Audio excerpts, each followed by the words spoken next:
Hello, my name is Phil Black, and welcome to the Cubico Hospitality Summit.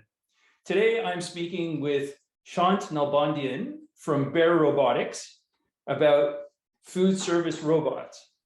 Shant, nice to see you. Nice to see you, Phil, and thank you for having me. Very excited to be here, and thank you for Cubico and Heert for having us as part of his hospitality summit. Again, very excited to be here, Phil, and thank you. Excellent. That's great. Well, I'm looking forward to learning all about Bear Robotics and your food services robot. So I've seen robots before in healthcare settings, mostly hospitals, such as SoftBank's Pepper. But I've never actually seen a food service robot in action. So maybe you could tell us a little bit about the story of Bear Robotics and why food service robots. Absolutely. So it's a cool story. We were founded by a gentleman who got his master's and PhD at University of Texas, and he went on to become a software engineer at Google. That gentleman is John Ha, who is our founder and our current CEO. So the story is that he enjoyed going to restaurants so much that he decided to open up his own, thinking it's going to be cheaper for him and fun. And he opens a restaurant, quickly realizes that running a restaurant was very difficult.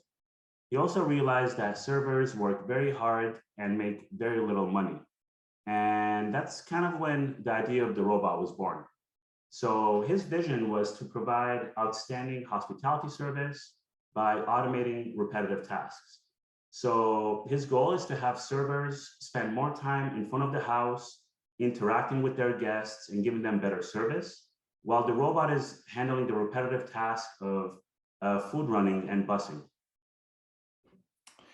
That's really interesting. That's a really great story. I love how it's it migrated into a whole new idea beyond opening a restaurant.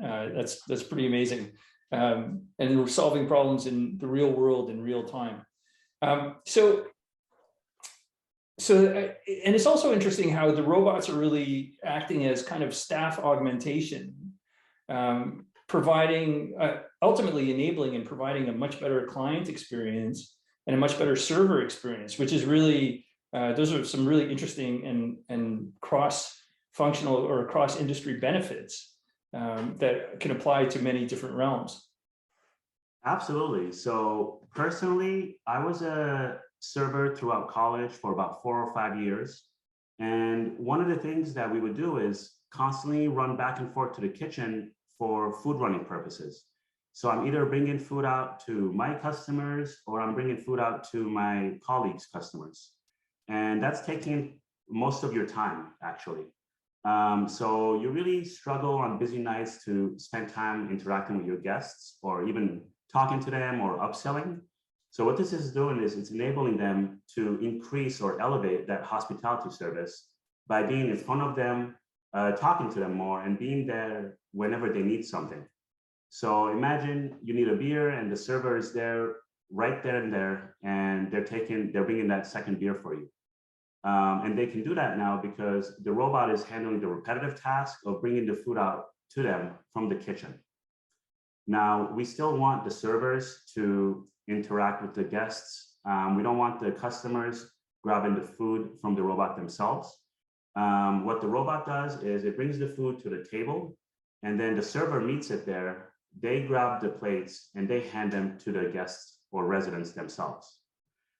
So the goal is to really elevate the hospitality service while letting a robot handle the repetitive tasks for you. Yeah, that's a really amazing example, I think, because really powerful, because people often think about robots as replacing, human work. And I guess, and replacing humans actually from a resource perspective. But in this case, we're really talking about the robot enabling the person to have better, higher quality and interactions with their customers and also actually spend more time with their customers. That's exactly what it is. So it's fun to interact with your guests. A lot of servers we're social beings and we like to interact with people. We like to talk to people. So now you're asking them about their day. You're building that rapport with the customer that's going to build a relationship. They're going to come back to the same restaurant over and over again because you kind of have a rapport going there. And the robot is enabling to do that. A lot of times I hear, hey, is this going to replace our job? Is this going to take away servers' jobs? Absolutely not. It cannot do what a server can. All it can do is bring the food out to the tables and just helping the servers out. We still need servers, taking orders, interacting with the guests, and even handing the food to the guests. Yeah, and so that's great. I think we just debunked the myth that is out there, and also that relationship building is so key in so many different industries. And I noticed that your clients include restaurants, casinos, and senior living operators as well. These seem, I guess there are similarities in each of them from a food services perspective, but they seem to be different industries. What challenges, why did you go into senior living as a vertical, and what challenges are you seeing in that part of the industry? That's a great question, Phil. And you're right. These businesses are very different from one another. You look at restaurants, casinos, and then what are we doing in senior living homes? Well, all three of these businesses have two things in common, or I should say at least two things in common. First, they all have dining halls, and that's where we come in. Second, they're all struggling to find workers, and they're struggling to retain staff. So we've seen this in the news for over a year now. Since COVID hit, there's been this mass exodus of workers leaving their jobs. Some are even calling it the Great Resignation. Well, the full service restaurants and senior living segments have truly been affected by this. And I think they've been affected by this the most. And that's where we come in. That's where Bear Robotics comes in. So our robot Servi helps senior living homes retain staff. It also helps them do more with their limited staff. So with Servi, that's our robot, doing the repetitive task of food running, they can now give their servers bigger table sections simply because they can handle them. Now you have a robot bringing the food out to the tables. So you can actually cover a bigger section and you can take better care of them because you're spending most of your time in front of the residents and you're interacting with them. That relationship building is even bigger in senior living homes. So the residents see the same servers on a daily basis. So that rapport building, them talking to each other, asking them how their day was. A lot of senior living servers or servers in senior living homes truly enjoy interacting with their residents. That's the fun part of their job. It feels good. And now because they have the robot helping them out, they can focus on those interactions with the residents. Yeah, that's some really interesting experience. And so do you have a lot of deployments or partners in senior living that you've worked with? We do. So senior living makes up about 35% of our total sales here in the US. I'd say we're well over 100 senior living communities in most of the 48 states here, and we're rapidly growing. As far as partners go, we're partners with Morrison Living, Compass Group, Sodexo, Life Care Services, another one, Kendall, Stellar Living, or Stellar Senior Living, and that's just to name a few. I can tell you that we're working with a lot of other big names as well, and we're currently in pilot stages with a lot of those. Yeah, and so thanks for sharing that with us. I spend quite a lot of time in senior living facilities, retirement homes, and so on, and I have never seen a food services robot in that environment yet, and I'm trying to picture what it might look like. So and again, I'm really interested to hear what the resident reaction to that might be, because I've seen some operators try out, again, Pepper the robot or similar, just from more of a novelty, I think, perspective, just to gauge residents' reactions and whether they would be receptive to robots within, their homes, basically, in retirement living. So I'm very curious to hear what your operators have told you, or what your experience and their experience has been regarding Survey in their environment? Yep, that's a good one. It's a very interesting one. Residents actually love the robot. So it's something new and interesting for them, just like it is for us. Just like you find robots fascinating, so do the residents at senior living homes. So again, these residents see the same servers every day and the same server over and over, and they know how hard they work. They see them constantly running around and taking care of everyone. They see when they're exhausted, they see when they're burnt out because they're talking to each other. Well, now they see the servers walking less with the implementation of the robot. Now they're getting to actually talk to them more often. I've watched a few post-deployment interviews of residents, and they're all truly happy that the robots are helping the servers. Like they say, I'm glad that it's helping the servers out with a big smile on their face. Besides that, Survey also sings happy birthday to them, and they love that too. You should see their reactions. They're absolutely thrilled about it, clapping and having a good time. The staff also love Survey, so they see the robot's value from the first week. Most people don't realize this, but a server walks around 4 to 7 miles per shift. So, and that's a lot. So now the robot is helping them walk less. It's also helping them lift less because the robot carries the heavy trays of food for them. And then again, a lot of them love talking to the residents, interacting with them. They tell us that it's the fun part of their job. Well, now they're doing more of that as well. Yeah, that's great. So it's creating value for both stakeholders, really. I'm really curious to understand, how does this work in practice? Like, if you have a dining area and you have several servers, serving in that area, where does Survey fit in terms of, or how does Survey go get the food, or know when to get the food and when to bring it to which table, and then I know it buses tables as well. Yeah. So I'm curious about, like, how does that play out in the real world? So think of the robot as a self-driving cart, and it only does what you tell it to do. So normally you have an expediter in the back of the kitchen at the expo line, and they're getting the food from the chefs, they're putting it together, the entrees, and then they're sending it out. And normally the way they send it out is a food runner or a server comes to the back of the house, they grab the entrees and they take it out to the table. Well, now the expediter has a companion, and it's Survey. And Survey is waiting there for an order. So the expediter takes the food, puts it on the robot, 4 or 5 entrees, 6, 7 entrees at a time, actually. They say 12, go to table 12. And the robot goes to table 12. The server hears and sees the robot coming. They're already out there talking to residents.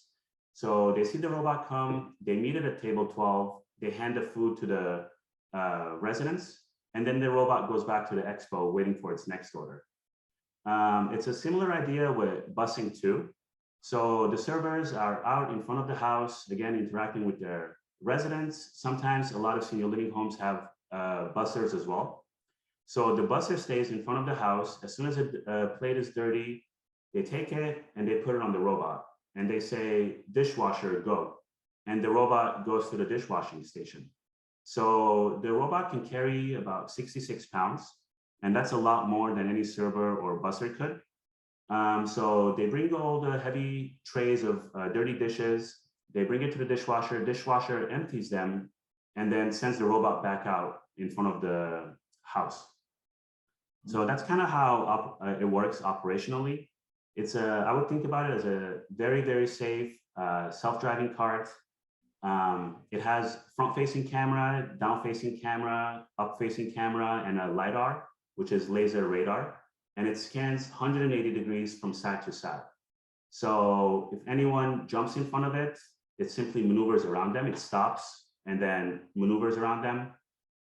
If someone is yawning and they extend their arm out, the camera catches it, it stops, it maneuvers around it. If you block its path for a long period of time, it'll kindly say, "Excuse me," and then waits for you to move, and then it continues its task. Very, That's, very interesting. that's brilliant. You've built in some politeness too. Fantastic. No, absolutely. Um, It needs to be. yeah, absolutely. So it's really interesting. You answered a couple of questions that were that I was thinking of, and that was really collision avoidance, right? Because so I guess it goes through the environment and essentially understands where things are on a dynamic basis, and then navigates to the location specified accordingly.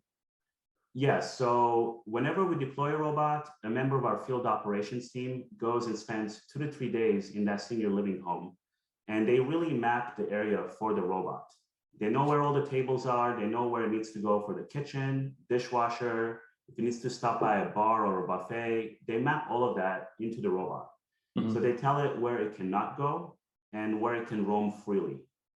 And then for senior living homes, a lot of residents have their walkers or wheelchairs, and there's a safety concern.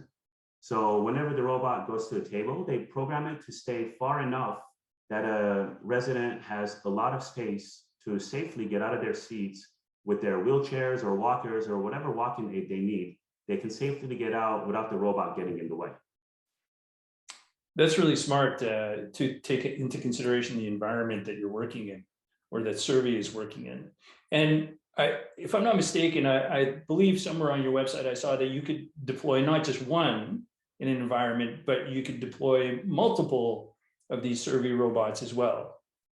Absolutely, absolutely. So we like to start with one or two until a senior living home or until the staff and the residents get comfortable with the robot. A lot of times they contact us a month or two later and they say, "Hey, we see the benefit. We like how the robot works. Can we get another one? It's helping out." So absolutely, you can have as many robots as needed. I think the most that I've seen is 4 in my communities, but I've seen more deployed throughout other states. And the robots communicate with each other.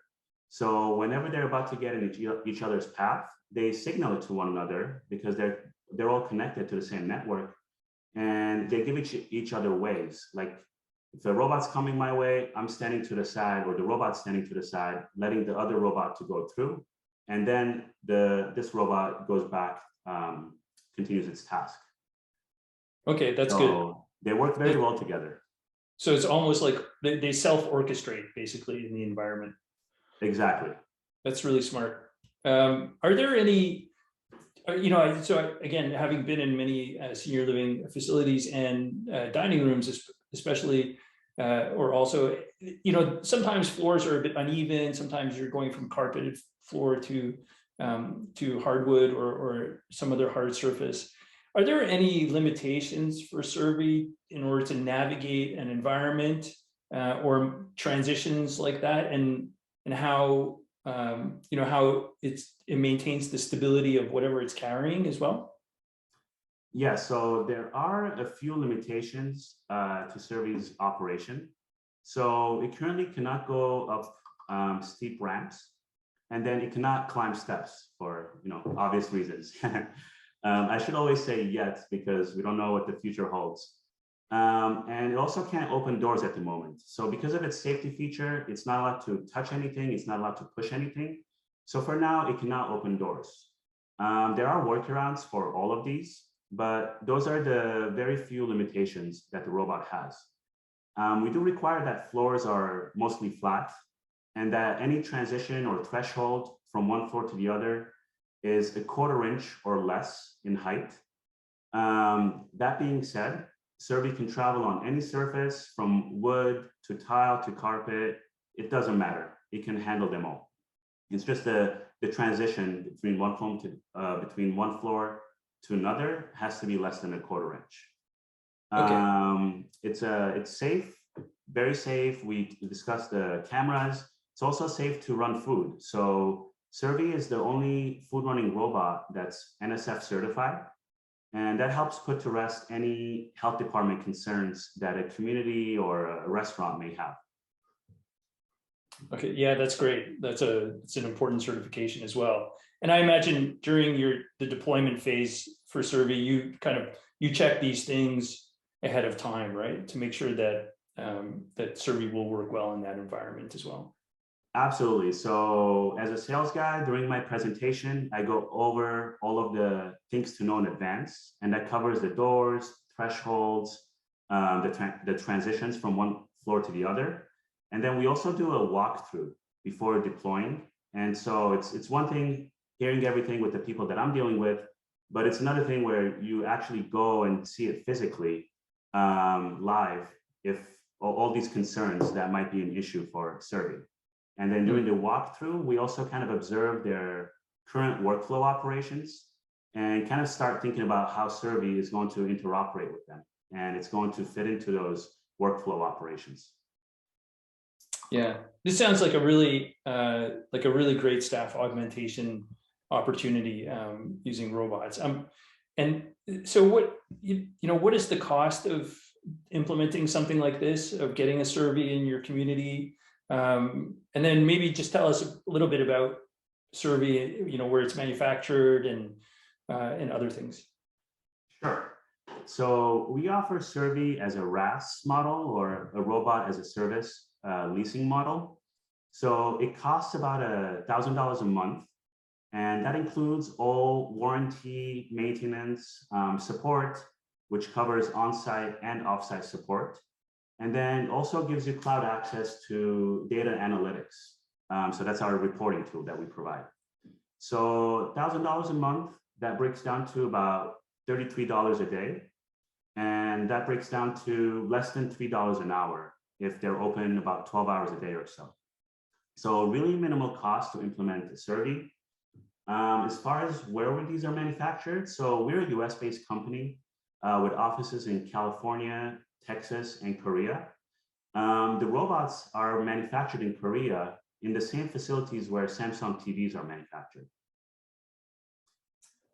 Okay, that's very interesting. Yeah, so that's great, and it sounds like a pretty reasonable price actually for that level of staff augmentation as well. So thanks for sharing that with us. And unfortunately, we've kind of come to the time on our discussion, but is there anything else you would want to leave the audience with in terms of thinking about Survey and how they might figure out whether it's right for them? Absolutely. So they're welcome. Everyone's welcome to contact me if they're interested in Survey, and we'll gladly do a presentation and go over it with them using the consultative approach to see if Survey would be a good fit in their communities. I can tell you I have a lot of counterparts covering all of the states. So no matter where you are located in the states, we can absolutely help you out. That's great. Besides that, Phil, thank you so much for having me on here again. Thank you, Cubigo and Here for allowing us to be part of their hospitality summit. And thank you for taking the time and interviewing us. Oh, it's my pleasure, Shant. And thank you so much for your time and telling us about Bear Robotics. It was really a great learning opportunity. Thank you. Thanks. Bye-bye. Bye now.